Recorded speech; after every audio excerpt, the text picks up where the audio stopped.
Primeiro a gente precisa organizar algumas situações. Não são todos os Exus que trabalham na Umbanda e que ao mesmo tempo trabalham na Quimbanda. Quimbanda, e a gente precisa enfatizar isso sempre, Quimbanda é um culto ancestral. Eu vou falar inclusive até um pouco sobre isso para que a gente possa entender o que de fato é ancestralidade. Porque hoje, dentro do YouTube, a desinformação virou moda. Desinformar as pessoas ou manipular informações aonde tragam sempre ao seu bel prazer o que bem acham, virou moda dentro do YouTube. Bom, então a gente precisa entender que o culto de Quimbanda é um culto de ancestralidade, ok? Isso não foge também da Umbanda e também do Candomblé. As diferenças é a organização desses espíritos. A Umbanda que nós vemos hoje em dias atuais, ela tem muito um viés cristão. A gente precisa lembrar, antes de tudo, que a Umbanda nasce essa terminologia com Zélio Fernandino de Moraes. Mas antes dele já existia este culto ancestral, onde não tinha nomenclatura e ao mesmo tempo abarcava esses espíritos, né? Englobava esses espíritos como pretos velhos, caboclos, herês e etc. Bom, vamos lá para a gente poder entender isso a fundo. Quando nós falamos de Quimbanda, estamos falando de um culto que aqui levou esse nome de Quimbanda, mas em terras africanas é somente um culto ancestral.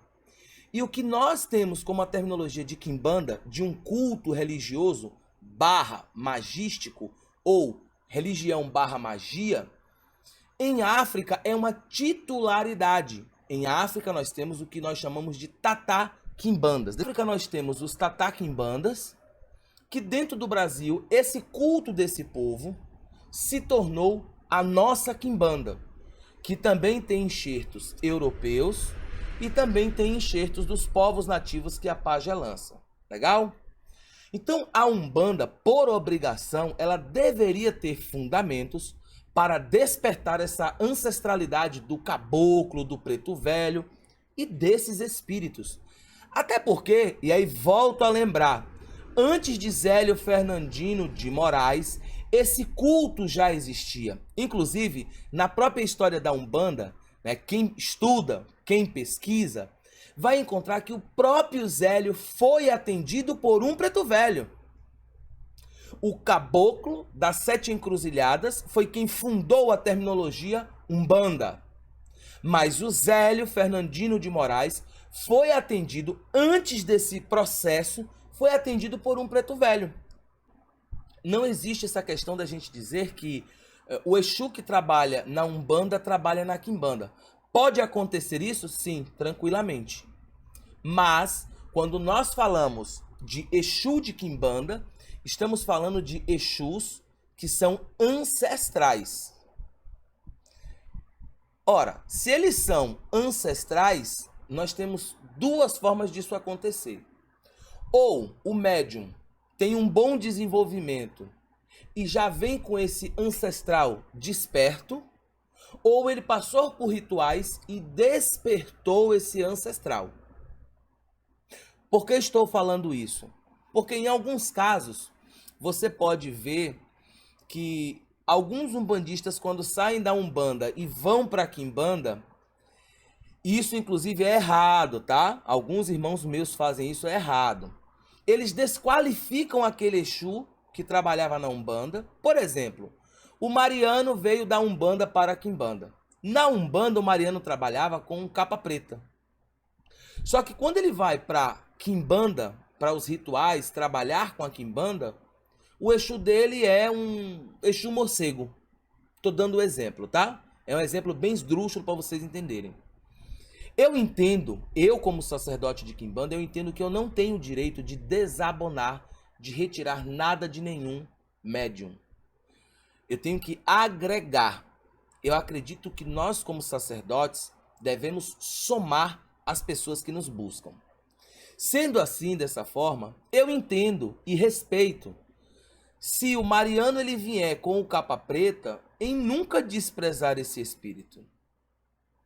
Na realidade, nós temos que trazer à tona o que é ancestral, mas respeitar aquele espírito que trabalhou plenamente e que, inclusive, muitas vezes foi ele o responsável de encaminhar aquele médium para que ele abrisse um pouco mais a mente e conhecesse a Quimbanda. Tá por que abrisse mais a mente?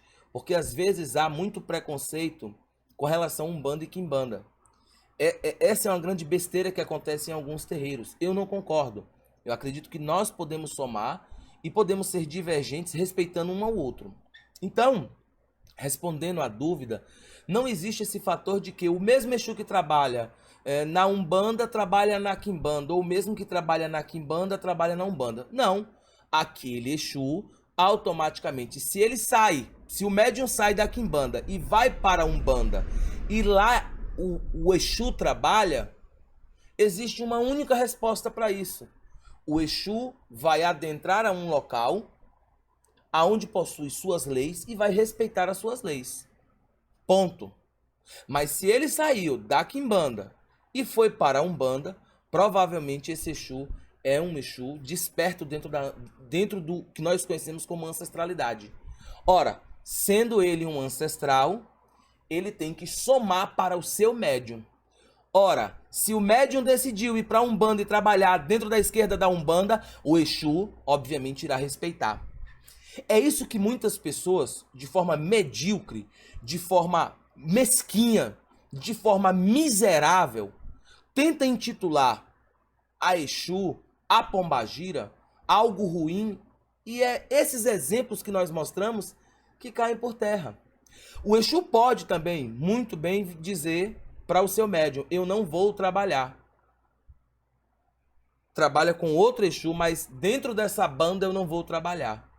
Por quê? Porque ele é um Exu que muitas vezes trabalha dentro de uma densidade, não é negatividade. A gente precisa aprender, eu vou fazer assim, né? A gente precisa aprender que negativo não é a mesma coisa de denso. Trabalhar dentro de uma vibração densa não é trabalhar no negativo. Negativo é algo ruim. Densidade é algo que possui um peso. É algo que é denso. É algo que não é tão fácil de se caminhar. Para fazer um exemplo bem chulo. Então, esse Exu, ele pode dizer para o seu médium: olha, eu não vou trabalhar dentro dessa banda, que é a Umbanda, dentro da esquerda da Umbanda. Acontece, já vi isso acontecer com alguns médiums. Mas você tem outro Exu aqui, Exu fulano, então vai trabalhar dentro dessa banda com você. Por quê? Porque aquele Exu trabalha dentro de uma frequência. Então ele tem uma única escolha. Ou ele se adapta à lei da casa, ou ele não trabalha.